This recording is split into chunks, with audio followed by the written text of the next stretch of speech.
মা গো, মরে গেলাম। কেউ আছো? আমায় একটু বাঁচাও। উফ, কি ব্যথা। আরে কি হয়েছে, এত চিৎকার করছো কেন? কেন চিৎকার করছি দেখতে পাচ্ছ না? না তো, কিছু দেখা যাচ্ছে না। আমার হয়ে গেছে, তাই চিৎকার করছি। বলো কি, এত তাড়াতাড়ি তোমার হলো কেমন করে? সেসব তো জানি না আমি, কিন্তু আমার হয়ে গেছে এইটুকুই জানি। কি ব্যথা গো। এই ফাজিল মেয়ে, এমন দুষ্টুমি করিও না। আমার এই সাউন্ড শুনলে কেমন কেমন যেন লাগে।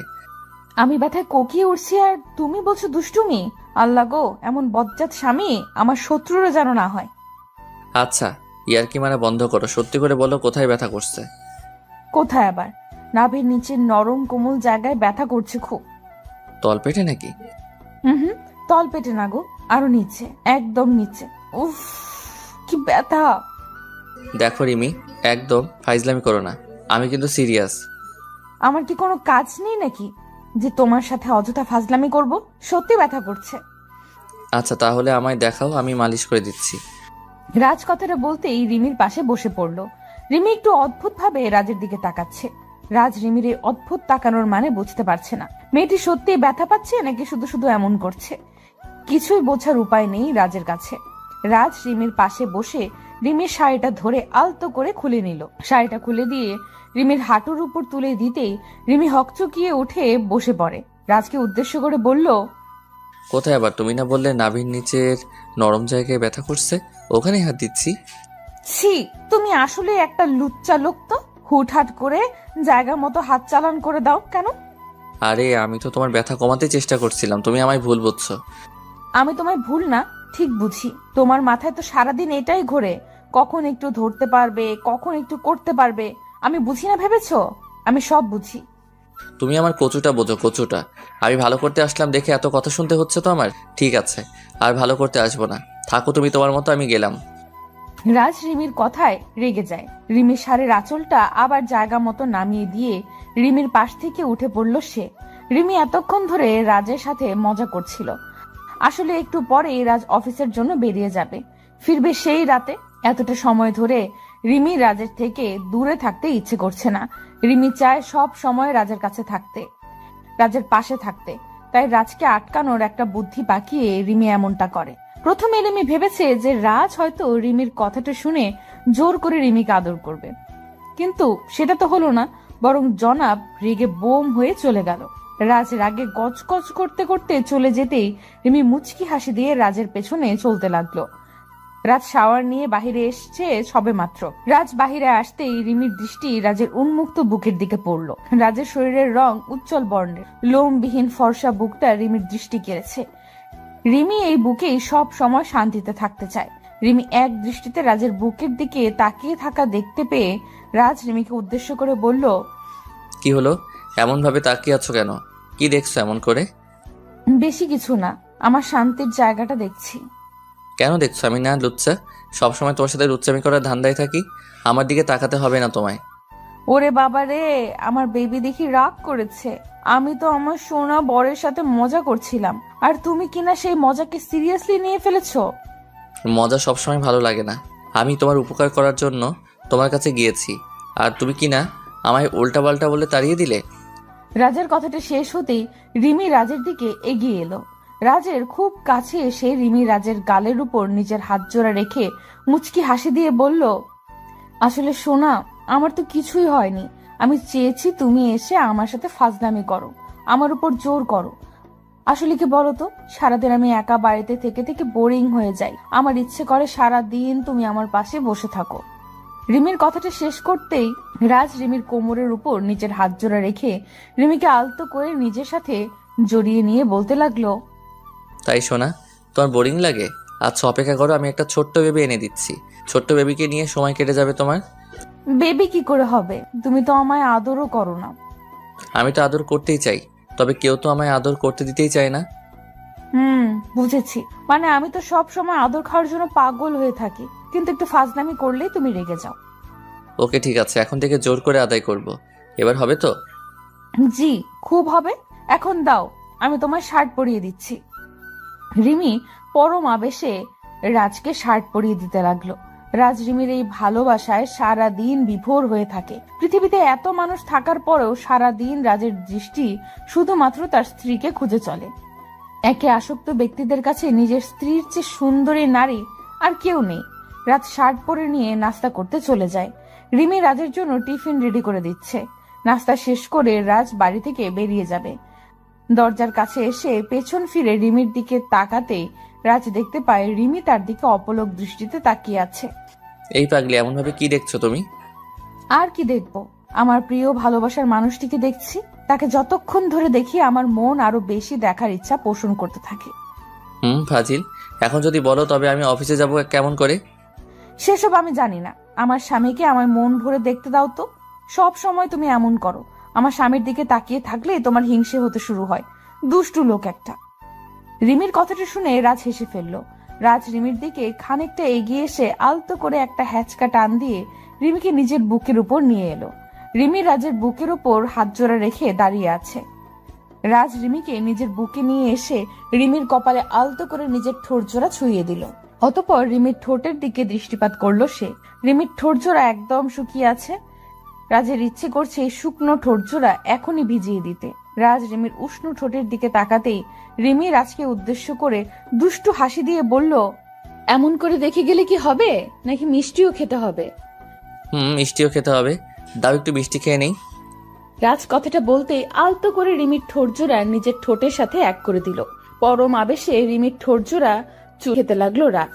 রাজের ঠোঁটের পরশ পেতে রিমি প্রচন্ড ভাবে কেঁপে উঠল। মনে হচ্ছে রিমির সারা শরীরের মধ্যে এক শিহরণ খেলে গেছে। রাজের ইচ্ছে করছে এই ঠোঁটের সব মধু আজ মন ভরে খেয়ে নিতে। একটুও ছাড়তে ইচ্ছে করছে না তার। তবে অফিসের সময় চলে যাচ্ছে, তাই ইচ্ছে না থাকার পরেও রিমিকে ছাড়তে হবে। মিনিট খানেক চুমু খাওয়ার পর রাজ রিমির ঠোঁট জোড়া আলতো করে ছেড়ে দিল।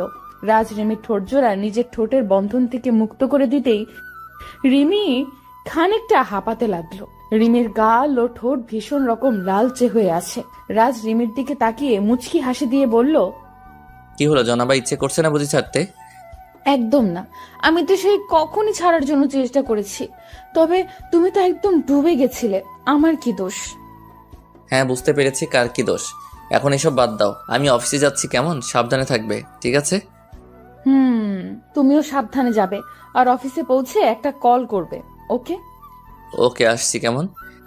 রাজ রিমির থেকে বিদায় নিয়ে অফিসের জন্য বেরিয়ে যায়। রিমিকে ছেড়ে আসতে মোটেও ইচ্ছে করছিল না রাজের। তবে অফিস না আসলে কাজের ক্ষতি হয়ে যাবে, তাই রাজ বাধ্য হয়ে রিমিকে ছেড়ে আসলো। রাজ গাড়িতে বসে বসে রিমির কথা ভাবছে। মেয়েটি কতটা সহজ ও সরল। রিমিকে যতবার দেখে রাজ ঠিক ততবার মুগ্ধ হয়ে যায়। রিমিকে পছন্দ করা যাবে না এমন কোনো কারণ খুঁজতে গেলে কখনো খুঁজে পাওয়া যাবে না কারণ। তবে তাকে ভালোবাসার কারণ খুঁজতে গেলে কারণের অভাব হবে না। রাজ রিমির কথা ভাবতেই মুচকি হেসে ফেলল। অফিসে এসে রাজ রিমিকে কল করে জানিয়ে দিল দুপুরের দিকে রাজ লাঞ্চ করার জন্য ক্যান্টিনে যায়। রাজ খাবার অর্ডার করতে রাজের পাশে এসে বসে নদী। নদী হলো রাজের কলিগ। নদী এসে রাজকে উদ্দেশ্য করে বলল, রাজ সাহেব, লাঞ্চ করতে এসেছেন বুঝি? জি ম্যাম, দুপুর তো হয়ে গেছে, তাই চলে আসলাম। একসাথে বসে কি লাঞ্চ করা যাবে? হ্যাঁ অবশ্যই, কেন নয়, বসুন না প্লিজ। রাজের সম্মতি পেয়ে নদী রাজের পাশে বসলো।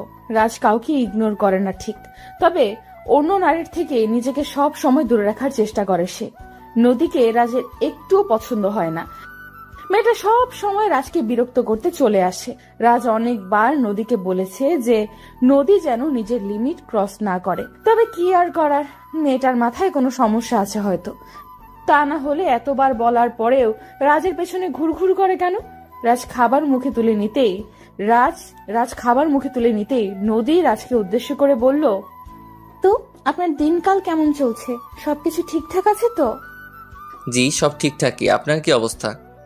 আমার আর অবস্থা, একটা ছেলেকে পাগলের মতো ভালোবাসা, তবে সে তো আমার দিকে ঘুরেও তাকায় না।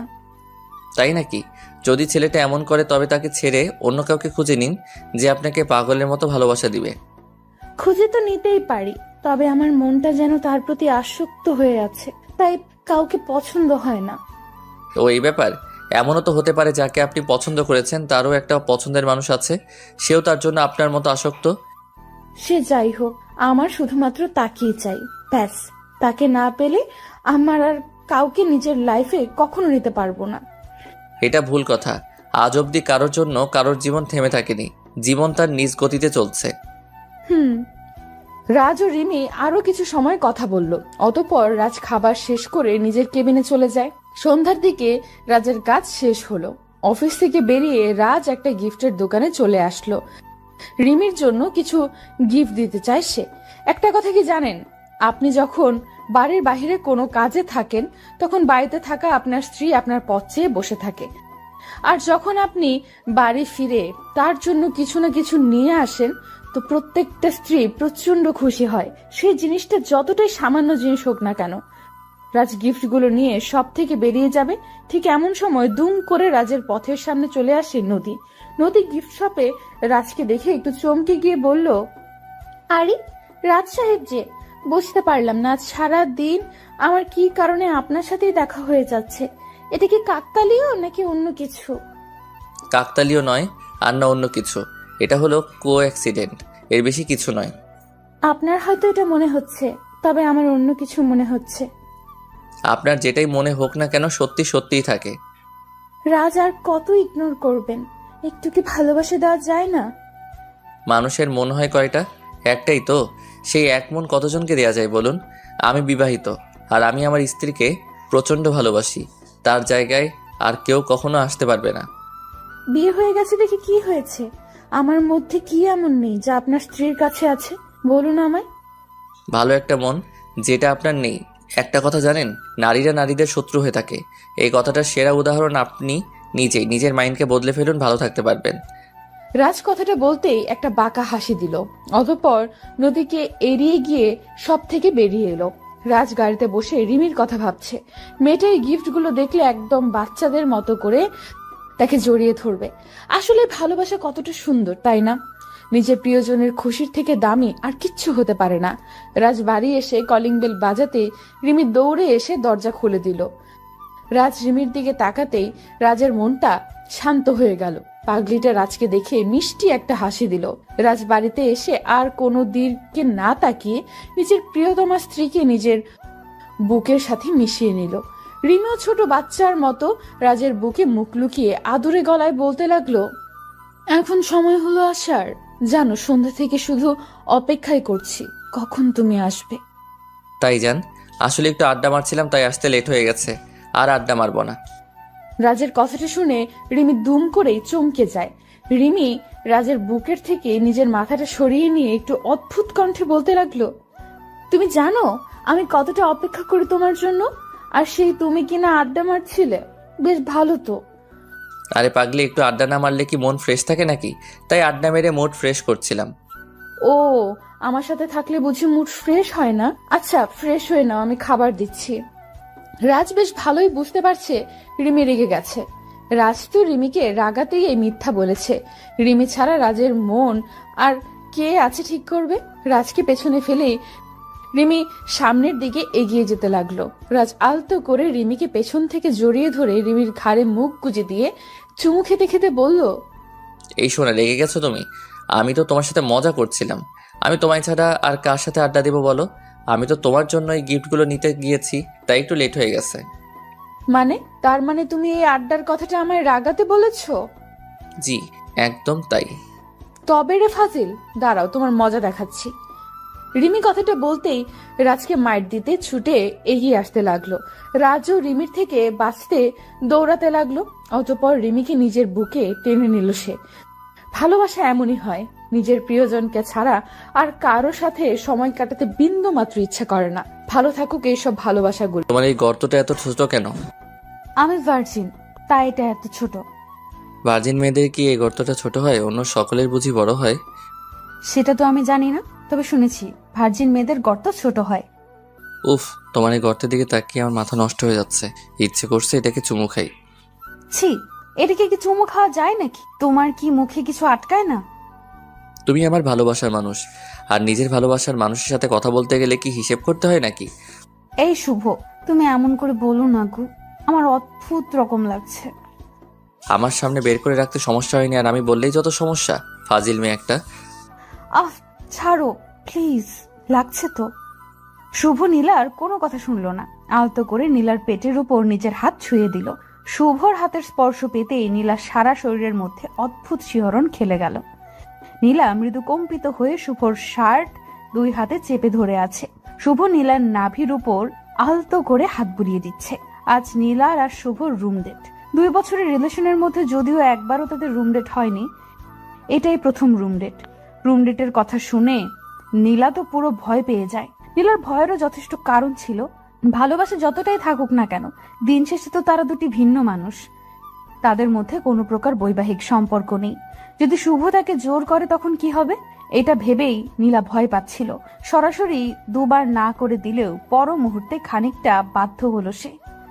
কি আর করবে, ভালোবাসার মানুষটির আবদার পূরণ না করলে সে কষ্ট পাবে। নীলা শুভকে নিজের জীবনের থেকেও বেশি ভালোবাসে, আর তার ভালোবাসার টানই নীলা ছুটে আসে শুভর কাছে। রুম ডেটে গিয়েই নীলা শুভর সাথে আলাদা একটা রুমে চলে আসে। রুমে বসতে গিয়েই আচমকা ভুল করে নীলার পেটের উপর থেকে শাড়ির আঁচলটা সরে যায়, যার কারণে নীলার নাভিটা শুভর চোখের সামনে স্পষ্ট হয়ে যায়। শুভ নীলার নাভি দেখতেই একটা ঘোরে চলে যায়। অপলক দৃষ্টিতে তাকিয়ে থাকে নীলার নাভির দিক। তারপর কি হলো তা তো দেখলেনি। শুভ নীলার নাভিতে হাত বুলিয়ে দিতে লাগলো। কিছু সময় হাত বুলিয়ে দিতেই নীলা খানিকটা বিরক্ত হয়ে যায়। দুম করে শুভর হাত নিজের পেটের ওপর থেকে সরিয়ে দিয়ে নীলা বলতে লাগলো, এসব কি হচ্ছে? তোমায় না বলেছি আমার এসব পছন্দ নয়? তোমার পছন্দ না হতেই পারে, তবে আমার তো বেশ পছন্দ। ইচ্ছে করছে ঠোঁটের পরও সেঁকে দিতে। শুভ, কন্ট্রোল করো নিজেকে। এইসব একদম উচিত নয়। আমাদের মধ্যে এখনো বিয়ের কোনো সম্পর্ক হয়নি। বিয়ের সম্পর্ক থেকে বড় সম্পর্ক আমাদের মাঝে আছে, আর সেটা হলো ভালোবাসার সম্পর্ক। প্লিজ নীলা, বোঝার চেষ্টা করো। না, আমি কিছু বুঝতে চাই না। আমার এসব একদম অপছন্দ লাগছে। আমি আসছি। নীলা কথাটা বলতেই শুভর পাশ থেকে উঠে পড়তে চেষ্টা করলো। শুভ নীলার দিকে তাকিয়ে থেকে হঠাৎ করে নীলাকে ভীষণ অবাক করে দিয়ে দুম করে নীলার হাত শক্ত করে চেপে ধরলো। নীলা অবাক হয়ে শুভর দিকে তাকিয়ে আছে। কি করছে শুভ, কিছুই বুঝতে পারছে না সে। শুভ নীলার হাত ধরে একটা হ্যাচকা টান দিয়ে নীলাকে নিজের কোলের উপর নিয়ে নিল। নীলা শুভর কোলে আসতেই শুভর মুখের উপর নীলার চুলগুলো গিয়ে পড়ল। শুভ নীলার চুলে মিষ্টি গন্ধ মন ভরে গ্রহণ করছে। নীলা ঘোর কাটিয়ে ওঠার আগেই শুভ নীলার ঘাড়ের ওপর নিজের মুখ ঘষতে লাগলো। নীলা চোখ বন্ধ করে আছে। নীলা বেশ ভালোই বুঝতে পারছে যে শুভ তাকে জোর করছে। নীলা চেষ্টা করছেও শুভকে নিজের থেকে দূরে রাখতে, শুভর কাছ থেকে নিজেকে সরিয়ে নিতে। তবে কোনো কিছুতেই কি লাভ হচ্ছে না। শুভ নীলার কোমর ধরে আছে। শুভর স্পর্শে নীলার মনের মধ্যে এক অদ্ভুত ভালো লাগা কাজ করতে লাগলো। নীলা যেন নিজের উপর সম্পূর্ণভাবে নিয়ন্ত্রণ হারিয়ে ফেলল। শুভ নীলার ঘাড়ে গলায় পাগলের মতো চুমু খেয়ে চলেছে। নীলা চোখ বন্ধ করে শুভকে উদ্দেশ্য করে কাপা কাপা গলায় বলতে লাগলো, শুভ প্লিজ, এমন করিও না। আমার সারা শরীরের মধ্যে অদ্ভুত অনুভূতি কাজ করছে। এই অদ্ভুত অনুভূতি কাজ করার মানে কি জানো তুমি? আমার প্রত্যেকটা স্পর্শ তোমার মনকে রাঙিয়ে দিচ্ছে। ঝড় তুলতে চাইছে তোমার মনে। এবার তো একটু বোঝো। কিন্তু এটা তো ঠিক না শুভ, এটাকে পাপ বলে। আজ আমাদের মাঝে কিছু হয়ে গেলে পরে যদি আমায় আর তোমার ভালো না লাগে, তখন কি করব আমি? আমার জীবনটা নষ্ট হয়ে যাবে। তোমার কি তোমার শুভর উপর একটু ভরসা ও বিশ্বাস নেই? তোমার শুভ কি কোনোদিন তোমায় অস্বীকার করতে পারে? তোমার প্রতি আমার সম্পূর্ণ বিশ্বাস আছে, তবে একটা কথা আমার ভয় করছে খুব। মুখ আর মানুষ চেনা এক কথা নয়। তুমি চিন্তা করিও না, সব ঠিক করে দিব আমি। শুভ নিজের কথায় নীলাকে ভুলিয়ে নিল। আজ শুভর মন পূর্ণতার নেশায় আসক্ত হয়ে আছে। খুব বেশি করে নীলাকে নিজের কাছে পেতে চায় শুভ, এতটা কাছে যে তাদের মাঝে 1 ইঞ্চিও দূরত্ব শুভ সহ্য হচ্ছে না। নীলা আর কিচ্ছু বলতে পারলো না। শুভর প্রতি তার অগাধ বিশ্বাস আছে। শুভ আর যাই করুক না কেন নীলাকে কখনো ঠকাতে পারে না। নীলাও আর বাধা দিল না। শুভর প্রত্যেকটা স্পর্শে সমানভাবে রেসপন্স করলো নীলা। শুভ নীলার ঠোঁটজোড়া নিজের দখলে নিয়ে পাগলের মতো চুমু খেতে লাগলো। নীলা কিছু সময় নিশ্চুপ থাকার পর নিজেকে আর সামলাতে পারলো না। শুভর সাথে সেও পাগলের মতো আদর করতে লাগলো। দুজন যেন একে অপরের মাঝে ডুবে যেতে ব্যাকুল হয়ে আছে। শুভ নীলার শরীর থেকে একটু একটু করে সমস্ত পোশাক খুলে ফেলে দিল। নীলা এখন শুভর সামনে উন্মুক্ত হয়ে আছে। উন্মুক্ত নীলাকে দেখে শুভর চোখে মুখে এক অজানা নেশার ছাপ স্পষ্ট হয়ে গেল। নীলা বুঝতে পেরে গেছে যে তার প্রিয়জনের আসলে এখন কি চাই। নীলা নিজেকে সম্পূর্ণভাবে শুভর সামনে তুলে ধরল। দুজন পূর্ণতার নেশায় মেতে উঠল। কিছু সময়ের জন্য তারা ভুলেই গেছে যে তারা যেটা করছে সেটা ভালোবাসা নয়, নিছক আকর্ষণ মাত্র। নীলা আর শুভ একে অপরের মাঝে সম্পূর্ণভাবে হারিয়ে গেল। পাগলের মতো আদর করতে থাকলো দুজন দুজনকে। আদর পর্ব শেষ হলো প্রায় ঘন্টাখানেক পরে। নীলা ক্লান্ত হয়ে বিছানায় শুয়ে আছে। নিজের নগ্নতা ঢাকার বিন্দু মাত্র শক্তিও যেন তার শরীরে নেই। শুভ ক্লান্ত হয়ে গেছে। নীলার বুকের ওপর মাথা রেখে শুয়ে আছে সে। নিশ্চুপ হয়ে কিছু সময় দুজন একে অপরকে জড়িয়ে ধরে শুয়ে থাকার পর সকল নীরবতা ভেঙে শুভ নীলাকে উদ্দেশ্য করে বলল, চুপ করে আছো কেন? কি হয়েছে? কিছু হয়নি। আমার মাথা ও সারা শরীর ব্যথা করছে ভীষণ। ভার্জিন মেয়েদের একটু ব্যথা হবেই, পেইন কিলার খেয়ে নিলেই ব্যথা কমে যাবে। আচ্ছা, তুমি তবে একটু রেস্ট করো, আমি ফ্রেশ হয়ে আসছি। শুভ কথাটা বলতেই নীলার উপর থেকে উঠে যায়। শুভ উঠে পড়তেই নীলা চাদর টেনে নিয়ে নিজের শরীর ঢেকে নিল। মনের মধ্যে এতক্ষণ কোনো প্রশ্ন উদয় না হলেও এখন অনেক প্রশ্ন মনের মধ্যে উদয় হয়েছে অধরার। মনের মধ্যে এতক্ষণ কোনো প্রশ্ন উদয় না হলেও এখন অনেক প্রশ্ন মনের মধ্যে উদয় হয়েছে নীলার। বারবার মনে হচ্ছে শুভ শুধু তাকে শারীরিকভাবে ভোগ করার জন্য এমন ভালোবাসার নাটক করছে। মন থেকে নীলাকে শুভ ভালোবাসে না, কিন্তু যদি শুভ নীলাকে মন থেকেই ভালো না বাসে তবে সেটা তো শুভর আচরণে প্রকাশ পেত। এমন কিছু তো নীলার চোখে পড়েনি। নীলার কিচ্ছু ভাবতে পারছে না। নিজের সব থেকে দামি সম্পদ, নিজের সম্মান আজ বিসর্জন দিতে হয়েছে ভালোবাসার কাছে। নিজের কাছে নিজেকে বড্ড ছোট মনে হচ্ছে তার। নীলার অজান্তেই চোখের কোণে পানি এসে জমা হলো। শুভ ফ্রেশ হয়ে এসে নীলাকে ঠায় শুয়ে থাকতে দেখে বলল, কি হলো, এখন শুয়ে আছো যে? ফ্রেশ হবে না নাকি? নীলা নিশ্চুপ। শুভর প্রশ্নের কোনো উত্তর সে দিল না। শুভ আর বুঝতে বাকি নেই যে নীলার মনটা খারাপ হয়ে গেছে। শুভ নীলার দিকে এগিয়ে এসে নীলার কপালে হাত রেখে বলল, দেখো নীলা, আমরা একে অপরের জন্য জন্মেছি। আমাদের মাঝে কোনোদিন বিচ্ছেদ নামক কোনো শব্দ আসবে না, তুমি আমায় বিশ্বাস করতে পারো। এখনো মন খারাপ করে আছো? আরে যেটা একটা না একটা দিন হবার ছিল সেটা আজ হয়ে গেল, এতে কষ্ট পাওয়ার মতো কি আছে? কষ্ট পাচ্ছি না, ঠিক আছি আমি। আচ্ছা, তবে চলো ফ্রেশ হয়ে নাও, বাড়ি ফিরতে হবে তো নাকি? আসছি, ওয়েট করো। নীলা বিছানা থেকে উঠে ফ্রেশ হতে চলে যায়। বিছানা থেকে নীলা উঠে পড়তেই শুভর চোখ বিছানার উপর পড়লো। খানেক জায়গায় রক্তের দাগ লেগে আছে। রক্তের দাগগুলো দেখে শুভর মনটা খারাপ হয়ে যায়। আসলে নীলার সাথে এত জোর করে এই কাজটা করা উচিত হয়নি তার। মেয়েটার মনটা একদম নরম, বেশি কিছুর প্রয়োজন না। একটু ভালোবাসাই তো চেয়েছে সে, শুধু শুধু কষ্ট দিয়ে ফেললাম। কথাটা আপন মনে বলল শুভ। নীলা ফ্রেশ হয়ে বাইরে আসতেই শুভ নীলার দিকে এগিয়ে যায়। নীলা ঠিকমতো সোজা হয়ে দাঁড়াতে পারছে না, হয়তো তার শরীর একটু অসুস্থ হয়ে আছে।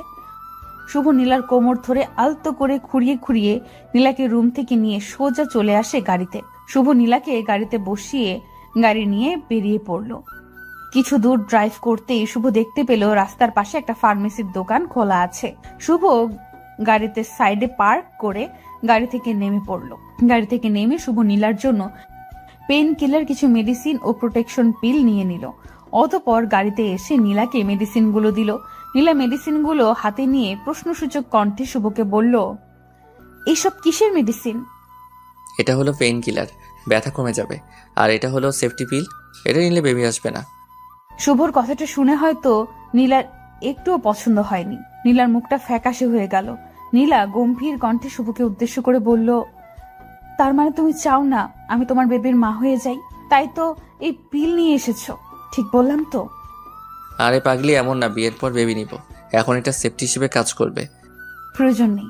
আমাদের ভালোবাসার কারণেই আজ যখন আমাদের মাঝে শারীরিক সম্পর্ক হয়েছে, তখন আমি চাইছি এটাই আমাদের ভালোবাসার অংশ হয়ে পৃথিবীতে আসুক।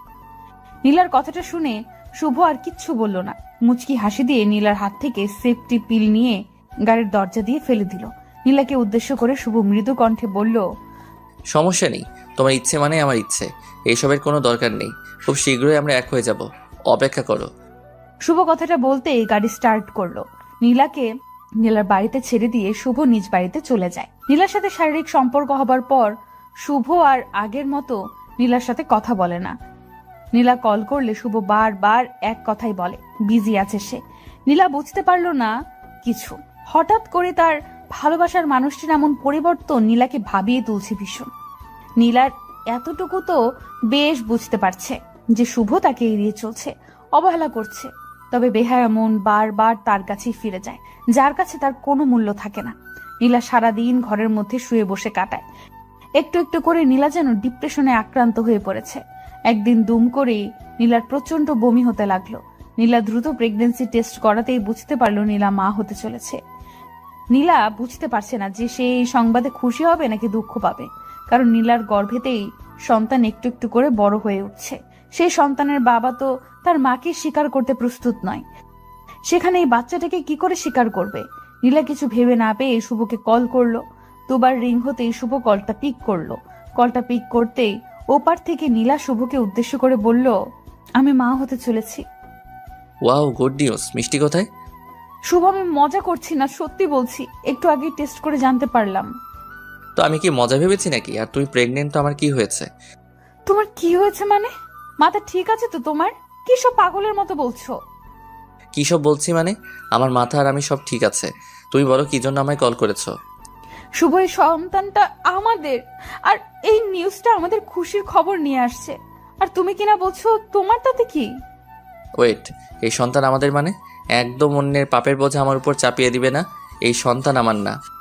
শুভর কথাটা শুনে যেন নীলার পায়ের নিচ থেকে মাটি সরে যায়। নীলা অবাক হয়ে যায় শুভর কথাটা শুনে। শুভ আজ নিজের সন্তানকে অস্বীকার করে বলছে এই সন্তান তার নয়। নীলার গলা শুকিয়ে গেছে। নীলা শুকনো গলায় শুভকে উদ্দেশ্য করে বলল, তার মানে কি বলতে চাও তুমি? আমি অন্য কারোর সাথে ফিজিক্যাল রিলেশন করে এই বাচ্চাকে গর্ভে নিয়েছি? সবকিছু তো আর আমার বলাই হবে না, এমনটা হতেও তো পারে। যাই হোক, তোমার ভালোর জন্য আমার একটা মেসেজ হলো যে তুমি এই বেবিকে নষ্ট করে ফেলো। এতে করে তোমার লাইফে আর কোনো ধরনের পেইন আসবে না। শুভর কথাটা শুনে নীলার চোখ থেকে আপনা আপনি পানি টপ টপ করে গড়িয়ে পড়তে লাগলো। নীলা নিজেকে শান্ত করতে পারছে না। বুকের মধ্যে অদ্ভুত রকম কষ্ট হচ্ছে তার। নিজের ভালোবাসার মানুষটিকে সবকিছু উজাড় করে দেওয়ার পর আজ সেই ভালোবাসার মানুষটি তাকে নিয়ে, তার চরিত্র নিয়ে কথা বলছে। শুভর কথাগুলো কোনোভাবেই যেন নীলা সহ্য করতে পারছে না। নীলা খানিকটা শক্ত গলায় শুভকে উদ্দেশ্য করে বলল, বাহ, অসাধারণ উপহার দিলে তুমি। তোমার আর আমার ভালো চাইতে হবে না। আমি আমার ভালো ঠিক বুঝে নিব। ভুলটা আমার ছিল, সমাধানও আমার করা লাগবে। ভালো থেকো তুমি। নীলা কথাটা শেষ হতেই দুম করে কলটা কেটে দিল। ফোনটা সুইচ অফ করে দিয়ে নীলা বালিশের সাথে মুখ চেপে কান্না করতে লাগল। নিজের জীবনের আজ শেষ করে দেওয়া ছাড়া আর কোনো উপায় নেই। নীলা একটা ভুলের কারণে আজ দুটি জীবন নষ্ট হতে চলেছে। নীলা কোনোভাবেই নিজের মনকে বোঝাতে পারছে না যে শুভ তার সাথে প্রতারণা করেছে। মেয়েরা আসলেই বোকা। একটু ভালোবাসা পাবার লোভে তারা নিজের সব কিছু দিয়ে দিতে পারে, আর দিন শেষে প্রতারিত হয়। নীলা কান্না করছে। হঠাৎ করে শুভ অনুভব করলো কারো একটা হাত নীলার কাঁধের উপর পড়ছে। নীলা মুখ ঘুরিয়ে পেছনে তাকাতেই দেখতে পায় শুভকে নিজের রুমে দেখে নীলা চমকে যায়। নীলা প্রশ্নসূচক কণ্ঠে বলে উঠল, তুমি আমার রুমে কি করছো? আচ্ছা, তোমায় নিয়ে যেতে এসেছি, তাও নিজের স্ত্রী করে। অনেক তো কাজ করলাম, এখন নিজের পরিবারকে সময় দেওয়ার পালা। মানে কি সব বলছো তুমি? একটু আগে তো বললে আমার চরিত্রে। দৌড় পাকলি, মজাটাও দেখি বোঝো না তুমি। আমি তো তোমায় একটু কষ্ট দিতেই এমন কথা বলেছি। এখন কথা না বাড়িয়ে তাড়াতাড়ি রেডি হয়ে নাও। আব্বু আম্মু কথা বলছে বাহিরে। অতঃপর শুভর কথায় নীলার বুকে প্রাণ ফিরে এলো। ভালোবাসার মানে আশ্বাস নয়, ভালোবাসার মানে বিশ্বাস। বিশ্বাসের উপর ভর করে ভালোবাসা টিকে থাকে। এই চলুন না, আজ রাতে আমরা দুজন মিলে একটু খেলি। এই শোনো, চ্যানেলটি সাবস্ক্রাইব করে ঘন্টাটি বাজিয়ে দিও, কেমন? ঠিক আছে, কিন্তু কি খেলবে? ওই খেলাটা। কোন খেলাটা? আরে যেটাই আপনি আমারটা খাবেন আর আমি আপনারটা খাবো। মিলির কথাটা শুনে মাহির চমকে গেল। হঠাৎ করে মিলি এই খেলাটা এতদিন পর খেলতে চাইলো কেন? মাহির বুঝতে পারছে না। বিয়ের প্রায় 2 মাস হয়ে গেছে, এখনো মিলি মাহিরের মাঝে কোনো শারীরিক সম্পর্ক হয়নি। যদি মাহির চেষ্টা করে মিলির সাথে কিছু একটা করতে, ঠিক তখনই মিলি সরাসরি মাহিরের সাথে একটা সিন ক্রিয়েট করে ফেলে। মাহির তো এটাই বুঝতে পারে না যে মিলি কেন এমন করে। লোকলজ্জার ভয়ে মাহির হয়তো মিলিকে জোর করে না ঠিক, তবে মনে মনে মাহির এটাই চায় মিলির সাথে যেন তার স্বামী স্ত্রীর সম্পর্কটা হয়। মাহির কিছু সময় চুপ থেকে অতঃপর মিলিকে উদ্দেশ্য করে হাস্যোজ্জ্বল মুখ নিয়ে বলল, মিলি, তুমি সত্যি বলছো তো ওই খেলা খেলবে? আপনাকে মিথ্যা কেন বলবো? আমি সত্যি বলছি। চলুন খেলা শুরু করি। উফ মিলি, আমি তো বিশ্বাস করতে পারছি না তোমার কথাটা। কত বছরের স্বপ্ন আমার আজ পূর্ণ হবে, ভাবতেই কেমন কেমন যেন লাগছে। হায় আল্লাহ, বলেন কি? আগে কখনো খেলেননি নাকি? এমন করছেন মনে হচ্ছে এটাই জীবনে প্রথম। ধুর, তুমিও না কি যে বলো। আমি এর আগে খেলবো কার সাথে? আমি এমন ছেলে না, ওকে? আমি পরনারীর দিকে কখনো খারাপ দৃষ্টিতে তাকাইনি। আর বলছো আমি কি না খেলবো? হয়েছে হয়েছে, আপনি যে কত সাধু তা আমার জানা আছে। এখন কথা না বাড়িয়ে রেডি হয়ে নিন, খেলবো আমরা। 2 মিনিট সোনা, আমি এমনিতেই খেলার জন্য সবসময় রেডি হয়ে থাকি। এই নাও, একদম রেডি হয়ে গেলাম। মাহির কথাটা বলতেই নিজের শার্টের বাটন খুলে শার্টটা সোফার উপর ছুঁড়ে দিল। মিলি মাহিরের বডির দিকে তাকিয়ে আছে কৌতূহলপূর্ণ দৃষ্টি নিয়ে। মাহির শার্ট খুলে মিলির দিকে এগিয়ে আসলো। মিলি ভ্রু কুচকে মাহিরের দিকে তাকিয়ে আছে। মাহির মিলির দিকে তাকিয়ে দাঁত বের করে হেসে দিয়ে বলল, খেলার আগে তো প্রিপারেশন নিতে হয়, তাই নিয়ে নিলাম আর কি। তুমিও খুলে নাও। খেলার আগে কি খুলতে হয়? জামা কাপড় খুলতে হয় আর কি।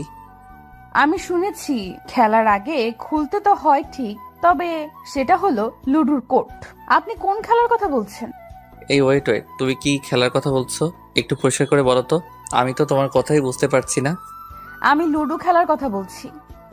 মানে এতক্ষণ ধরে তুমি এই লুডো খেলার কথা বলেছো, আর আমি কি না? আপনি কি না কি।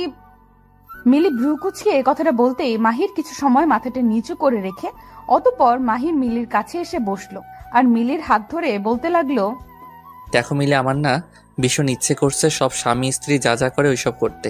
তোমার কি কোনো ফিলিংস নেই? সবাই কি করে, আর আমার মধ্যে তো অনেক ফিলিংস আছে। বলুন আপনি কি করে আপনাকে ফিলিংস দেখাবো আমি?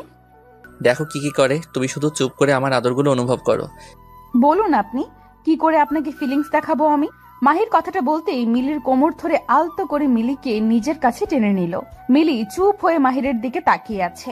মাহির মিলির ঠোঁটের দিকে মুগ্ধ দৃষ্টিতে তাকালো। মিলির ঠোঁটজোড়া এতটা সুন্দরভাবে মাহিরের দিকে তাকিয়ে আছে যে মনে হচ্ছে কোনো গোলাপের পাপড়ি সদ্য ফুটেছে। মাহির মিলির ওই রসালো ঠোঁটের দিকে নিজের ঠোঁটজোড়া এগিয়ে নিয়ে যেতেই মিলি দুম করে মাহিরকে সজোরে একটা ধাক্কা মেরে দিল। মিলির ধাক্কা খেয়ে মাহির খানিকটা দূরে সরে যায় মিলির কাছ থেকে। মাহির মিলির দিকে কৌতূহলপূর্ণ দৃষ্টি নিয়ে তাকাতেই মিলি রাগে গজগজ করতে করতে মাহিরকে উদ্দেশ্য করে ভীষণ কর্কশ কণ্ঠে বলতে লাগলো, ছি, আপনাকে আমি কতটা ভালো মানুষ মনে করেছিলাম, অথচ আপনিও এতটা নোংরা হবেন আশা করতে পারিনি আমি। মিলি, আমি নোংরামির কি করলাম? আমি তো তোমায় ভালোবাসি আর তোমায় আদর করতে চাইছি, এতে নোংরামি কোথায় পেলে? আপনি যেটাকে ভালোবাসা বলছেন সেটা আসলে নোংরামি, এটা আমি খুব ভালো করে জানি। পুরুষ মানুষ কাছে আসা মানেই পাপ। আপনি আমার সাথে এইসব কাজ করার চেষ্টা করছেন, আমায় পাপের ভাগী করতে চাইছেন। মানে কি সব বলছো? স্বামী স্ত্রী এইসব করবে না তো কি করবে? আর আমার বাবা মা আর তোমার বাবা মাও তো এইসব করেছে, এতে পাপের কি আছে? মাহিরের কথাটা হয়তো মিলির একটুও ভালো লাগেনি। মিলির চোখ জোড়া হঠাৎ করে রক্তবর্ণ ধারণ করে নিল। মাহির মিলির ঠোঁটের দিকে তাকিয়ে ভয় চুপসে গেল। বুঝে উঠতে পারলো না সে কি এমন বলেছে যার কারণে মিলির এতটা রাগ উঠে গেছে। মাহির একটা ঢোক গিলে মিলিকে ভয়ে ভয়ে কণ্ঠে বলল, মিলি, তোমার চোখ জোড়া এমন হয়ে আছে কেন? আমি কি কিছু খারাপ বলেছি? চুপ, একদম চুপ। আপনি এতটা অসভ্য লোক, ছি। আপনি কিনা আমার বাবা মাকে নিয়ে বাজে কথা বললেন। আপনি এতটা লুচ্চা একটা লোক, ছি। মিলি, কি বলছো জানো তুমি? স্বামী স্ত্রী এসব করে, এটা কোনো পাপ না। বিয়ের পর স্বামীর সাথে কিছু করাকে পাপ বলে না, একটু তো বোঝার চেষ্টা করো। আপনি আমায় বোকা পেয়েছেন। খুন বিয়ের আগে করলে ফাঁসি হবে, আর বিয়ের পর করলে বুঝি হবে না? আপনি আমায় যা বোঝাবেন আমি তাই বুঝবো, তাই না? মিলি রে মিলি, আমি তোরে কেমনে বুঝে এখন তুই যেটা বলছিস সেটা পাগলের মতো কথা। স্বামী স্ত্রীর ভালোবাসার আরেক নাম পূর্ণতা। শারীরিক সম্পর্ক না হলে আমাদের কোনো দিন বেবি আসবে না, আর না আসবে সংসারের শান্তি। এইবার তো বুঝো। মাহিরের কথাটা শুনে মিলি কান্না করে দিল। মাহির যথেষ্ট রেগে আছে, আর বিয়ের পর থেকে মিলির এসব ফালতু কথা সহ্য করে চলেছে মাহির। আর কত সহ্য করবে সে? বিয়ের পর স্বামী স্ত্রীর মাঝে যদি কোনো সম্পর্ক নাই থাকে তবে বিয়ে করার কি আছে?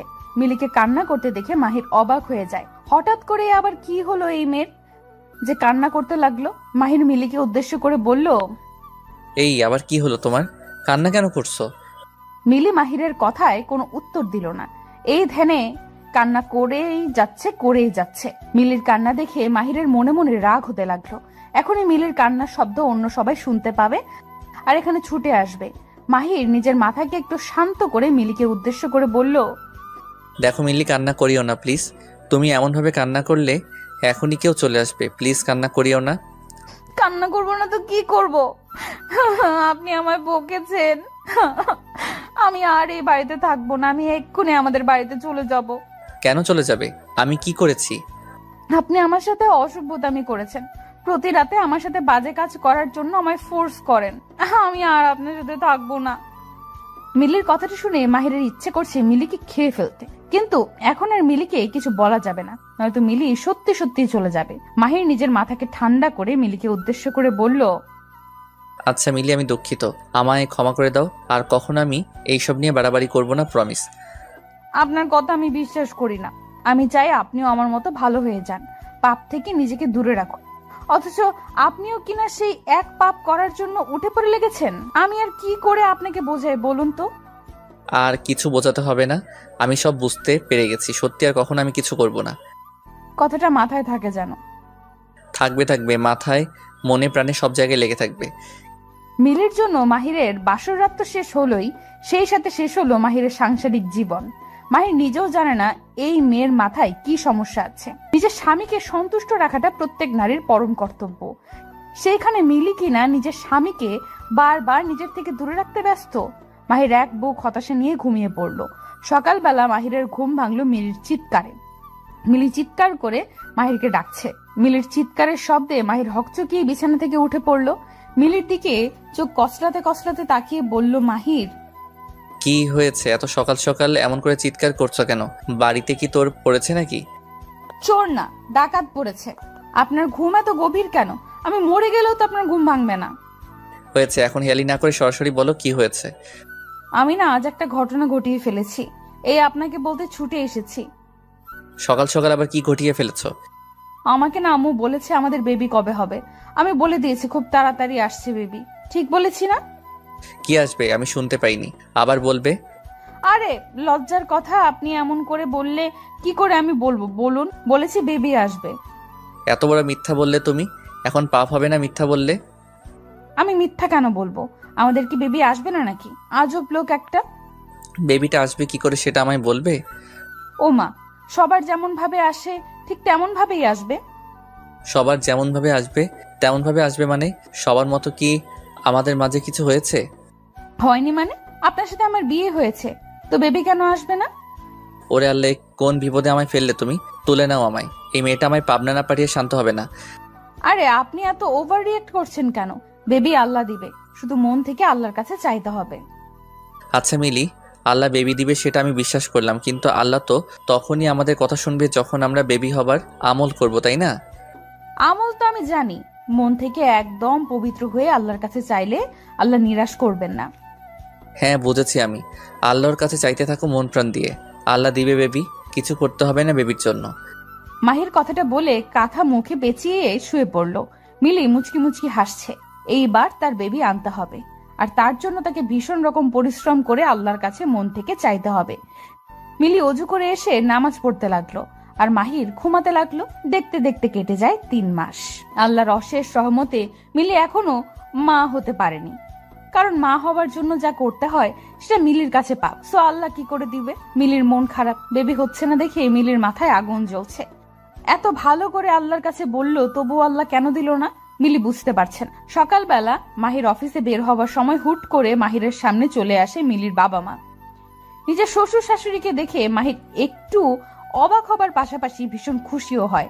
মাহির তাদের সালাম দিয়ে বলল, আব্বা আম্মা, আপনারা হঠাৎ করে এখানে? আমায় কল করতেন, আমি নিজেই আপনাদেরকে নিয়ে আসতাম। না সমস্যা নেই বাবা, তুমি কি অফিস যাচ্ছ? জি আব্বা, আমি অফিসেই বের হচ্ছিলাম। না বাবা, আসলে তোমার সাথে একটু কথা ছিল আমাদের, যদি একটু। জি আব্বা বলুন, কি কথা বলবেন? আসলে অনেকদিন হলো তোমাদের বেবি হচ্ছে না, তো আমরা চাইছি যে মিলিকে নিয়ে আমাদের বাড়ি গিয়ে দেখি কি হয়। তোমার শাশুড়িরও এই একই ইচ্ছা। আচ্ছা আবার ঠিক আছে, নিয়ে যান। আমি আসছি তাহলে। ঠিক আছে বাবা, সাবধানে যাবে। মাহির তাদের সাথে কথা বলা শেষ করে অফিসের জন্য বেরিয়ে যায়। মাহির বেশ ভালো করেই জানে মিলিকে যেখানেই নিয়ে যাওয়া হোক না কেন কোনো লাভ হবে না, কারণ বেবি হবার জন্য যে দুটি মানুষকে এক হতে হয়, দুজনের মধ্যে একটা সম্পর্ক থাকতে হয়, সেটা মাহির আর মিলির মধ্যে নাই। তো কোনো কিছুতেই কিচ্ছু হবে না। মাহির অফিস থেকে বাড়ি ফিরতেই দেখতে পায় মিলি মন খারাপ করে বসে আছে। মিলিকে বাড়িতে দেখে মাহির চমকে যায় ভীষণ, কারণ মিলির তো ওদের বাড়িতে থাকার কথা, সেখানে মিলি এখনো তার বাড়িতে, তাও আবার মন খারাপ করে। মাহির মিলির কাছে এসে কৌতূহলী হয়ে বলল, মিলি, কি হয়েছে? মন খারাপ করে আছো কেন? তোমার না ও বাড়িতে যাওয়ার কথা ছিল? আমি কোথাও যাব না, আমি আপনার সাথেই থাকবো এই বাড়িতে। তা ঠিক আছে, কিন্তু কি হয়েছে? মন কেন খারাপ তোমার? মাহিরের কথাটা শেষ হবার আগেই মিলি দৌড়ে এসে মাহিরকে শক্ত করে জড়িয়ে ধরলো। মাহির খানিকটা অবাক হয়ে যায় মিলির এমন কাজে। মিলি মাহিরকে শক্ত করে জড়িয়ে ধরে কান্না করতে লাগলো। মাহির মিলিকে খানিকটা শক্ত করার চেষ্টা করে বলতে লাগলো, মিলি, কান্না কেন করছো? কি হয়েছে বলো আমায়। আচ্ছা, এমন ভাবে কান্না করলে কি একটু ভালো দেখাবে তোমায়? আমায় আজ মন ভরে কান্না করতে দিন, আমি অনেক কান্না করতে চাই। কিন্তু কেন? হুট করে কারণ ছাড়াই কি কেউ কান্না করে বলো? আমি জানি না কে করে আর না করে, তবে আমি করব। পাগলি একটা। আচ্ছা বলো, তোমার কান্নার কারণ কি? আমি বিয়ের পর থেকে একটা ভুল ধারণা মনের মধ্যে পোষণ করে আপনাকে অনেক অনেক কষ্ট দিয়েছি। হয়তো আমার কাজের জন্য আমি কখনো ক্ষমা পাবো না। কষ্ট কোথায় দিয়েছো? সব ঠিক আছে তো? আপনি আর একটাও কথা বলবেন না। কষ্ট দিয়েছি কি দেইনি তা আমি জানি। আপনি আমায় ক্ষমা করে দিন, আর কখনো আপনাকে কষ্ট দিব না আমি, প্রমিস। সেসব ঠিক আছে, কিন্তু হয়েছেটা কি? বিয়ের পর আমি যেটাকে পাপ বলতাম সেটা পাপ নয়, সেটাই আসল ভালোবাসা। এটা আমি এত পরে বুঝতে পেরেছি। আমার বেবি লাগবে, আপনার আদর লাগবে, আপনার ভালোবাসা লাগবে। প্লিজ আমায় ক্ষমা করে দিয়ে নিজের বাহু ডোরে আঁকড়ে নিন। পাগলি একটা। আমি তো আগেই বলেছিলাম এটা পাপ না, বরং ভালোবাসা। আমায় বোঝার ভুল ছিল, আমায় ক্ষমা করে দিন না প্লিজ। কান্না বন্ধ করো। আমি কখনো তোমার কাছে কষ্ট পাইনি, আর যখন কষ্ট পাইনি তখন ক্ষমা করার কি আছে? I love you. I love you so much. Mahir মিলিকে শক্ত করে নিজের বাহু ডোরে আঁকড়ে ধরলো। আজ আর তাদের দুজনের মাঝে বিন্দু মাত্র দূরত্ব নেই। দুটি হৃদয় ও মন আজ একসাথে। আপনি আমার দুধে হাত দিচ্ছেন কেন? আমি আম্মুকে বলে দিব। যাকে ইচ্ছা বলো, তোর দুধ ধরতে আমার ভীষণ ভালো লাগে। আমার দুধ ধরতে আপনার ভালো লাগলেই আপনি ধরবেন নাকি? আমার ভালো লাগলে আমি ধরবো। আচ্ছা, তোর দুধটা এত গরম কেন? যে গরম পড়েছে সবকিছু গরম হয়ে যাচ্ছে, আর এটা তো দুধ, গরম তো হবেই। গরমকাল দেখে কি এত গরম হয়ে যাবে নাকি? এই দুধ ধরতে মনে হচ্ছে হাতে ফোসকা পড়বে আমার। তাহলে ধরেছেন কেন? ছেড়ে দিন না। আপনি যদি এখন আমার দুধের উপর থেকে হাত না সরান, তাহলে আমি চিৎকার করে কান্না করব। রিমির কথা শুনে রাজ হেসে ফেললো। একটু দুধের উপর হাত দিয়েছে দেখে মেয়েটা কত কথা শোনাচ্ছে রাজকে। রাজ কি এত সহজেই রিমিকে শান্তিতে থাকতে দিবে নাকি? রাজও রিমির দুধ ধরে রেখেছে। রিমি বার করে রাজকে বারণ করার পরেও রাজ কোনো কথা শুনছে না। রিমি রাজের এমন ফাজলামি আর সহ্য করতে পারলো না। চরম বিরক্ত হয়ে রিমি ন্যাকা কান্না করে দিয়ে চিৎকার করে নিজের আম্মুকে ডাকতে লাগলো। আম্মু দেখো, রাজ ভাই আমার দুধ ধরছে বারবার, আমি বারণ করার পরেও ছাড়ছে না উনি। যত খুশি ডাক, বাড়িতে আন্টি নেই, আমার হাত থেকে তোকে বাঁচানোর মতো কেউ নাই। ও, এই জন্যই আপনার সাহস এত বেড়েছে তাই না? আপনি আসলে একটা পচা লোক। আমি পচা লোক তো কি হয়েছে? এমন ভাবে চিৎকার করছিস মনে হচ্ছে আমি তোর দুধ ধরে আছি। তো কার দুধ ধরে আছেন? এই দুধ তো আমারই। এই দুধ তোর কি করে হয়? এই দুধ তো গরুর। তুই কি গরু নাকি? গরুর দুধ গোয়ালি বিক্রি করেছে আর আমি কিনে নিয়েছি, তার মানে এইটা এখন এই দুধ আমার। ওরে কি লজিক রে! শোন, আমি গরুর দুধ ধরেছি আর আমি এখন এটা খাবো। তুই চুপটি করে বসে থাক, তা না হলে কিন্তু এই দুধ ছেড়ে অন্য কোনো দুধ খাওয়া শুরু করে দিব। ছি ছি ছি, এইসব কি ধরনের কথা? আপনার লজ্জা করে না এসব বলতে? এক ফোঁটাও লজ্জা করে না আমার। বেশি কথা বললে আরো অনেক কথা বলবো আমি। রাজের কথা শুনে রিমি চুপ হয়ে যায়। রাজ সময় সময় তার বাড়ি এসে তার সামনে এমন ফাজলামি করবে রিমি অনেক সহ্য করেছে, তবে আজকাল রাজের কোনো কিছুতেই সে সন্তুষ্ট হতে পারে না। হুট করে রিমিকে আই লাভ ইউ বলাই হোক বা রিমিকে জড়িয়ে ধরা, কোনো কিছুতেই রাজ দুবার ভাবে না। রাজের এমন কার্যক্রমে রিমির পরিবারও কিছু মনে করে না, করবেই বা কেন? রাজের মতো ভালো ছেলে আর কোথাও আছে নাকি? রিমির জন্য এই ছেলেটাই পারফেক্ট। রিমিকে চুপ হয়ে থাকতে দেখে রাজ মলিন কণ্ঠে বলতে লাগলো, এই রিমি, কি ভাবছিস তুই? তোকে এমন কাকতাড়ুয়ার মতো বসে থাকা দেখলে আমার একটু ভালো লাগে না। তো কি করব, নাচবো নাকি এখন? তুই নাচতে চাইলে নাচতে পারিস, আমি কোনো সমস্যা নেই। আপনার দুধ খাওয়া হয়েছে? এই তো প্রায় শেষ, কিন্তু কেন? আরো দুধ দিবি নাকি? একদম বাজে কথা বলবেন না। আপনার চোখের দৃষ্টি আমার কাছে ভালো মনে হচ্ছে না। আমি কিছু বললেই তো তোর কাছে সেটা খারাপ হয়ে যায়। ভালো কথার তো আজকাল কোনো দামই নেই। আপনার এসব লুচ্চা কথার মানে আমার খুব ভালোই জানা আছে। এখন কি মিন করেছেন তা আমি বেশ ভালোই বুঝতে পারছি। সবটা যখন বুঝতেই পেরে গেছিস, তবে দূরে রেখেছিস কেন? কাছে চলে আয়, একদম মিশে যা আমার সাথে। পাগল হয়ে গেছেন নাকি? এসব ফাজলামি একদম আমার পছন্দ নয়। ফাইজলামি কে করছে তোর সাথে? আমি সত্যি কথা বলছি, নিজের মন থেকে। হয়েছে, এসব কথা বলিয়েন না। আপনার উপর আমি অনেক রেগে আছি। আপনি আমার দুধ খেয়ে ফেলেছেন, এখন আমি কি করব? আমি যখন তোর দুধ খেয়েছি তখন তুই আমার দুধ খেয়ে নে হিসাব বরাবর। আপনার দুধ কোথায় পাবো আমি? এই যে আমার আছে না, এইগুলো থেকে নিয়ে নে, যত ইচ্ছে তত দুধ। রাজ কথাটা বলতেই নিজের শার্ট দুটোর বাটন খুলে ফেললো। রাজ শার্টের বাটন খুলে দিতেই রিমির চোখের সামনে খানিকটা উন্মুক্ত হলো রাজের বুক। জিম করা বডি রাজের, দেখতেও সে সুদর্শন। সব দিক দিয়ে বিবেচনা করলে এক কথায় রাজ অতুলনীয়। রিমি রাজের দিকে এক দৃষ্টিতে তাকিয়ে আছে। জিম করা বডি রিমির ভীষণ পছন্দের। রিমি জিম করা বডি পছন্দ করে দেখে রাজ জিমে গিয়ে বডি বিল্ডিং করেছে। রিমি রাজের দিকে কিছু সময় তাকিয়ে থেকে নিজের চোখ নামিয়ে নিল। রিমি চোখ নামিয়ে নিতেই রাজ মুচকি হেসে রিমিকে উদ্দেশ্য করে বলল, কি হলো, চোখ নামিয়ে নিলি যে? আমাকে পছন্দ নয় বুঝি তোর? দেখুন রাজ ভাইয়া, এইসব ঠিক না। আমি আপনাকে আগেই বলেছি আমার কাছাকাছি আসিয়েন না। পরে কিছু হয়ে গেলে তার দায় আমি নিতে পারবো না। বাড়িতে তো তুই আর আমি ছাড়া কেউ নেই, কিছু একটা হয়ে গেলেও সমস্যা নেই। যেটা বিয়ের পরে পাবো তা বিয়ের আগে পেয়ে গেলেও সমস্যা নেই। আপনি কিন্তু বেশি বেশি করছেন। আমি কিন্তু এখন বাড়ি থেকে চলে যাব। কোথায় আর যাবি? দিন শেষে আমার বুকে ফিরতে হবে তোকে। রাজ কথাটা বলতেই বাঁকা হাসি দিয়ে রিমির দিকে এগিয়ে আসে। রিমি রাজের চোখের দিকে তাকিয়ে আছে। রাজের চোখগুলোর মধ্যে এক অদ্ভুত নেশা কাজ করছে। রিমি ভাবছে, রাজ আজ যদি তাকে কিছু করে ফেলে তাহলে কি হবে। রাজ এক পা করে রিমির দিকে এগিয়ে আসতে লাগলো। রিমিও রাজের দিকে খানিকটা পিছিয়ে যেতে লাগলো। রাজকে এখন ভীষণ ভয় করছে তার। এই ছেলে কি না কি করে ফেলে। রিমি পিছিয়ে যাবার এক পর্যায়ে দুম করে দেওয়ালের সাথে ধাক্কা খায়। পিছিয়ে যাওয়ার পথ শেষ। রাজ রিমির কাছাকাছি আসতেই আলতো করে রিমির কোমরের উপর নিজের হাত রাখলো।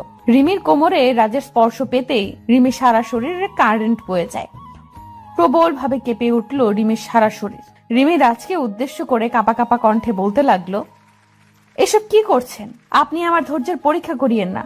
আমি কিন্তু নিজের মধ্যে আর থাকতে পারবো না। তো হারিয়ে যা না, আমি তো এটাই চাই, তুই নিজেকে আমার সাথে সঁপে দিস। আর আমি তোকে অনেক আদর করি। কিন্তু এটা তো ঠিক নয়, এটা তো পাপ। পাপ পুণ্যের হিসেব কষতে আমি এখানে আসিনি। তাছাড়া আমায় তুই তোর দুধ খাইয়ে আমার মাথা খারাপ করে দিয়েছিস। এখন আমি তোকে আদর করবই করব। আমায় আটকাতে পারবে না কেউ। রাজ কথাটা বলতেই রিমিকে জড়িয়ে নিল নিজের বুকে। রিমিকে শক্ত করে জড়িয়ে ধরে রাজ রিমির পিঠের উপর হাত বুলিয়ে দিচ্ছে। রিমি রাজের প্রত্যেকটা স্পর্শে বারংবার কেঁপে কেঁপে উঠছে। রাজ রিমির এই কম্পনে নিজেকে আরো প্রবল নিঃশাক্ত অনুভব করছে। রাজ আলতো করে রিমির থুতনি ধরে রিমির থুতনি উঁচু করে দিতেই রিমি সকল লজ্জাকে সাইডে ফেলে দুম করে রাজের নিজের ঠোঁটজোড়া তারা শক্ত করে চেপে ধরলো। রাজ বিশ্বাস করতে পারছে না এটা রিমি, কারণ রিমি সর্বদা প্রচন্ড লজ্জা পেয়ে আসছে। সেই রিমি কিনা আজ নিজেই রাজের ঠোঁটের সাথে নিজের ঠোঁট এক করে নিয়েছে। কথাটা ভাবতেই চমকে যায় রাজ। রিমি রাজের ঠোঁটজোড়া নিজের দখলে নিয়ে পাগলের মতো চুমু খেতে লাগলো। রাজও উন্মাতের মতো করে রিমির ঠোঁটের ভালোবাসার পরশ নিয়ে যাচ্ছে। কিছু সময় চুমু খাওয়ার পর রাজ আলতো করে রিমির ঠোঁটজোড়া ছেড়ে দিল। রিমির ঠোঁটের মধ্যে থেকে নিজের ঠোঁটজোড়া তুলে নিয়ে রাজ রিমির বুকের উপর থাকা ওড়নাটা এক টানে নিজের হাতে নিয়ে নিল। ওড়না সরে যেতেই রাজের সামনে রিমির বুকটা উন্মুক্ত হয়ে যায়।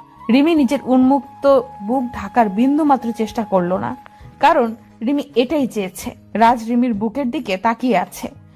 রিমি রাজের দিকে তাকিয়ে মুচকি মুচকি হাসছে। রাজ আর অপেক্ষা করতে পারলো না, দুম করে রিমিকে কোলে তুলে নিল সে। রিমিকে কোলে তুলে নিয়ে রাজ সোজা বিছানায় চলে যায়।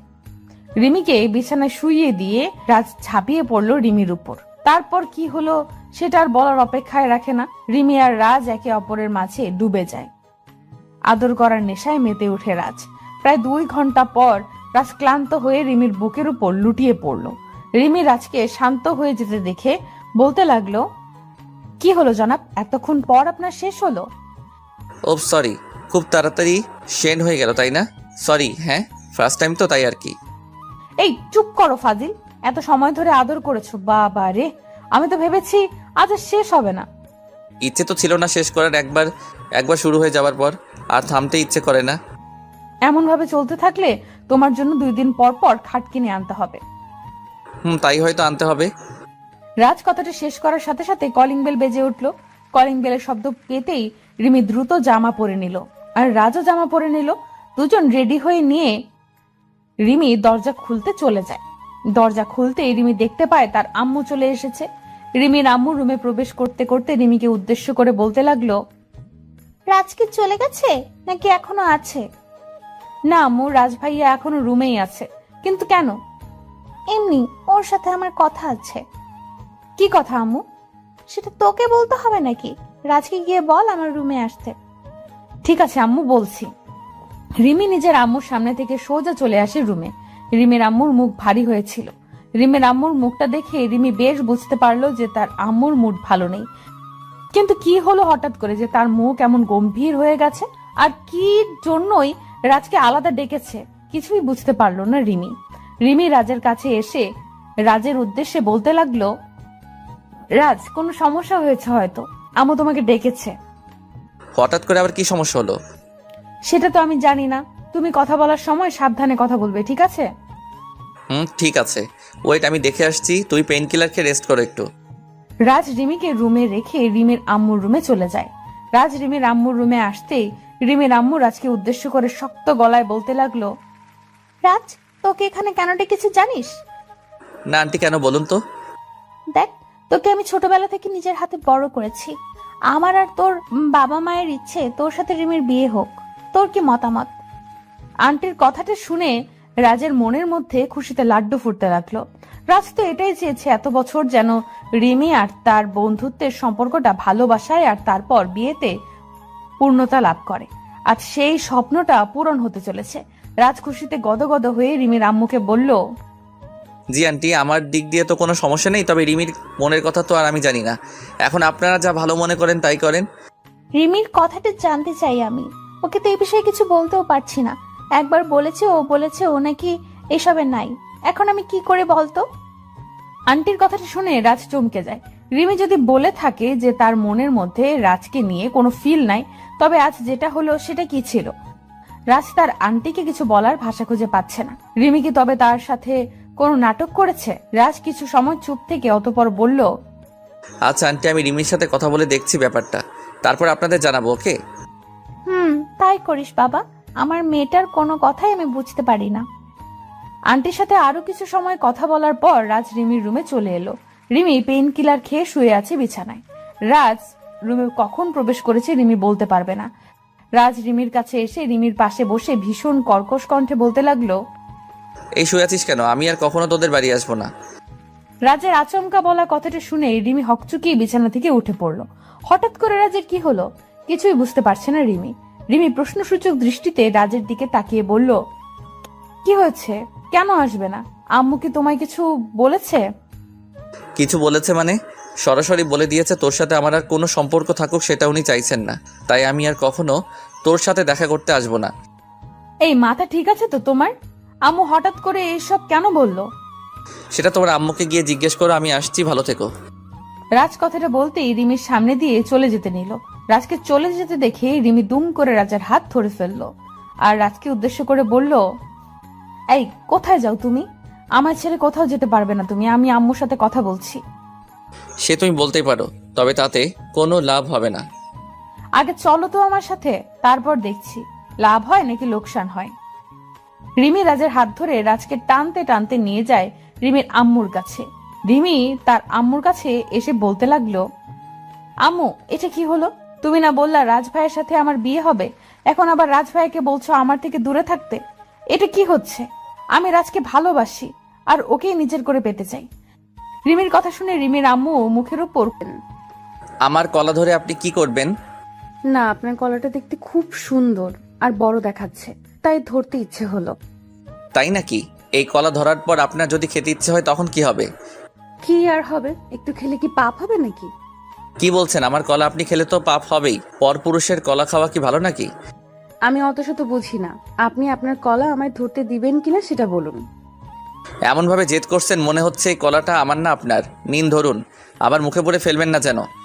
ঈশান নিজের কলা ঈশার দিকে এগিয়ে দিতেই ঈশা লোভনীয় দৃষ্টিতে ঈশানের কলার দিকে দৃষ্টিপাত করলো।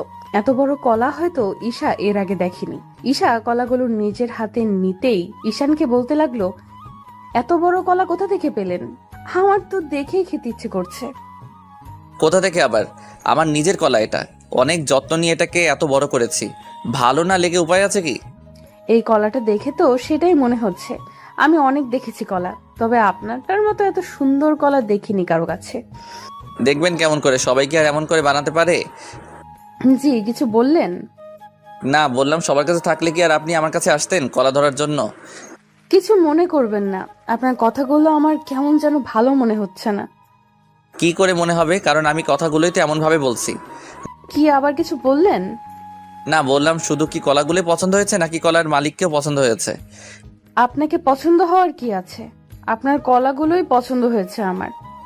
লে, এই প্রথম শুনলাম কোনো মেয়ের কলা পছন্দ হয়, অথচ কলার মালিককে পছন্দ হয় না। এটা কোনো কথা? হ্যাঁ, এটাই কথা। আচ্ছা বলুন, আপনার কলার দাম কত? মানে আমি দুটো কলা নিতে চাই। আমি ক্রয় করে নিয়ে এসেছি কি বিক্রি করার জন্য নাকি? আমি এগুলো বিক্রি করার জন্য নিয়ে আসিনি ম্যাম। ওকে, তাহলে বলুন কোথা থেকে নিয়েছেন, আমিও নিব। একবার বললাম তো আমার নিজের কলা। নিজের কলা কি আর কোথাও থেকে দিতে হয় নাকি? ও ঠিক আছে, আসছি তবে। ঈশা কথাটা বলতেই চলে যেতে নিল। ঈশান ঠায় দাঁড়িয়ে আছে। এত কষ্ট করে দীর্ঘ 2টি ঘন্টা দাঁড়িয়েছিল একটু ঈশার সাথে কথা বলার জন্য, অথচ ঈশার সাথে কথা বলার আগে ঈশা চলে যেতে চাইছে। এটা কি ঈশান মেনে নেবে নাকি? ঈশান ঈশার পেছন পেছন দৌড়ে এগিয়ে এসে ঈশাকে পেছন থেকে বলল, এই ম্যাম, আপনি কি রাগ করলেন নাকি? না, রাগ করার মতো কি আছে? না, কেন জানি মনে হলো আপনি রেগে গেছেন। আচ্ছা, এই কলাগুলো আপনার পছন্দ হয়েছে? পছন্দ হয়েছে বলেই তো বললাম আমায় দিয়ে দিতে। ওকে, তাহলে নিন। কত দিতে হবে? ভালোবাসার কি কোনো দাম হয় মিস? হোয়াট, কি সব বলছেন আপনি? আর আমি বলছি যে কাউকে ভালোবেসে কিছু দেওয়াতে কি দাম ধরতে হয় নাকি? আপনার ইচ্ছা হয়েছে নিয়ে যান, গাছের কলা আমার কি। কিন্তু আমি তো আপনার থেকে এমন ভাবে কিছু চাইছি না। আমি দাম দিতে প্রস্তুত আছি, আপনি বলুন না। বললাম তো লাগবে না, নিয়ে যান প্লিজ। ঈশান কথাটা বলে ঈশার হাতে কলাগুলো ধরিয়ে দিয়ে চলে যায়। ঈশা তো অবাক হয়ে আছে ঈশানের কাজে। ঈশানের সাথে ঈশার পরিচয় তেমন একটা গভীর সময়ের নয়। ঈশা আর ঈশান কলেজে যাওয়ার পথে একসাথে যায়, সেখান থেকেই তাদের পরিচয়। আজ বিকেলবেলা ঈশা কোচিং শেষ করে বাড়ি ফেরার পথে ঈশানের সাথে তার দেখা হয়। ঈশানের সাথে দেখা হতেই ঈশা দেখতে পায় ঈশানের হাতে কলা আছে, আর কলাগুলো দেখতে খুব সুন্দর। তাই ঈশা ঈশানের কাছে কলাগুলো চাইলো। ঈশান প্রথমে নাটক করে পরে আবার দিয়ে দিল। ঈশা আর কিছু ভাবতে পারলো না, সোজা নিজের বাড়িতে চলে আসলো। বাড়িতে এসে ঈশা কলাগুলো নিজের রুমে নিয়ে গিয়ে কলার খোসা ছাড়িয়ে নিতে চেষ্টা করলো, তবে কোনোভাবেই কলার খোসা ছাড়ানো যাচ্ছিল না। ঈশাকে কলার খোসা ছাড়াতে দেখে ঈশার ছোট বোন এসে ঈশাকে উদ্দেশ্য করে কৌতূহলপূর্ণ কণ্ঠে বলল, আপু, এসব কি করছিস তুই? কিছু না রে, এই কলার খোসা ছাড়িয়ে নেওয়ার চেষ্টা করছি। তুই কি বোকা? দেখতে পাচ্ছিস না এগুলো রাবারের কলা? এগুলো কি খাওয়া যায় নাকি? রিমির কথা শুনে ঈশার টনক নড়ে। ঈশা খানিকটা ভ্যাবাচাকা খেয়ে গিয়ে রিমিকে বলল, কি বলছিস তুই? এগুলো রিয়েল কলা, আমি আমার এক পরিচিত লোকের থেকে নিয়েছি। যার থেকেই নিস না কেন, সে তোর সাথে মজা করেছে। আসলে আপু, তুই এতটা বোকা কি করে হতে পারিস? আসল নকল কিছুই বুঝিস না। রিমি কথাটা বলে হাসতে হাসতে চলে যায়। ওইদিকে ঈশার মাথায় হাত দিয়ে ভাবতে লাগলো, এই কলাগুলো ফেক কি করে হতে পারে, আর ঈশানী বা তার সাথে এমন মজা কেন করবে?